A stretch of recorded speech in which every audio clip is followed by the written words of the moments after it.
biglaan. Pero noong mga kapanahunan na yon, nung sinasayaw niyo yung spaghetti, di ba, ang kabila naman, ang Viva Hot Babes, we're doing Bulaklak. Pinapanood niyo sila? Yes po, minsan nga po, Tito Boy, nagkakasama pa kami sa mga shows eh. O, kumusta yung relasyon? Ano, okay kami. Sobrang... Wala yung mga tinginan na Ay, wala po. mas magaling, mas maganda. Walang Wala ganun? pong ganun. Kasi ano pa nga kami, pag nakikita namin sila, iba syempre po yung respeto. Kasi alam naman po namin na mas nauna talaga sila sa amin sa industriya. Yun ang napakaganda, di ba? Okay. Iisa tayong industriya, isang pamilya. Competition is possible, pero pwedeng healthy. Yes, Ika nga. po. Tatakot tuloy ako yung English. Nanuhan ka na namin. Nanlamig tuloy ako. Hindi ganito. Nabubusan na siya mag-English. Kasi dito ba pag nag-i-English talaga, ito bigla nagko-collapse. Naglo-loading yung utak. Sabi ko, ano ba ang sasabihin ko? Health at kalusugan, di ba? Sabi ho nila kasi sa akin, sabi ni Shai, nasa kanimiya, pag nag-English ka, Tito Boy, we'll walk out kami. Please, maraming salamat. Ay, nako. Nakita nyo naman sa intro, di ba? Magaganda at mayayaman. Saan po banda?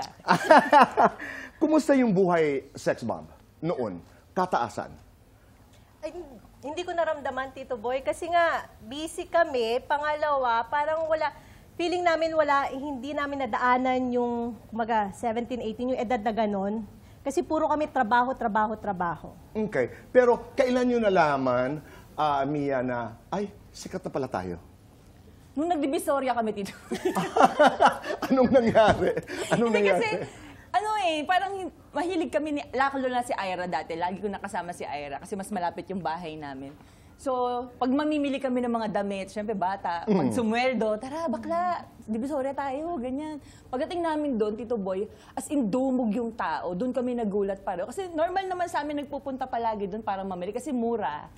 Tapos nagulat na lang kami na papasok kami, yung tao sinasalubong na kami na, saan tayo pupunta? Saan tayo pupunta? Yung gano'n na, hanggang sa nagkakagulo na. Maganda yung Umatras na pakiramdam po din. kami. Di ba? Opo, Pero maganda. nakakatakot. Pero nakakatakot. Kasi Tito Boy, syempre yung mga experience din namin sa mga shows namin before na nahaharas din kami. Paano nahaharas? Nasasabunutan po, kinukurot. As in, Nahihipuan. Yun po yung pinakamasakit, yung laging mahihipo po sa amin. Oo. At pag may nangyayari na ganun, anong inyong ginagawa? Nagsusumbong kay Joy? May Or iba sa producer? amin. Paano? Ay, hindi, Tito Boy. May ibang member sa amin na pag nahipuan, nananapak sila ka. Pag nahuli. Oo, nahuli. Pag nahuli namin. Kaya pag, kunyari po, Tito Boy, parang nag-uusap kami, pila-pila tayo, basta ganyan na. Basta pag nakita mo yung mipo sa akin, tignan mo agad kung sino, hulihin mo. Yung ganun po, Tito Boy. Kasi yung una namin, di namin siya masyadong pinapansin. Kaya lang nung napapadalas na po, doon na talaga kami lumalaban na rin pabalik. At alala yan. Di ba? Yes, So you have to take good care. Dapat alalayan nyo ang isa. Ayan, Tito Boy. Ganyan dapat. Dapat alagaan nyo ang isa't isa. Noong panahon na yun, maganda ang pera. Talagang conscious ako. Money was good. Maganda ang pera. Paano ang hatian?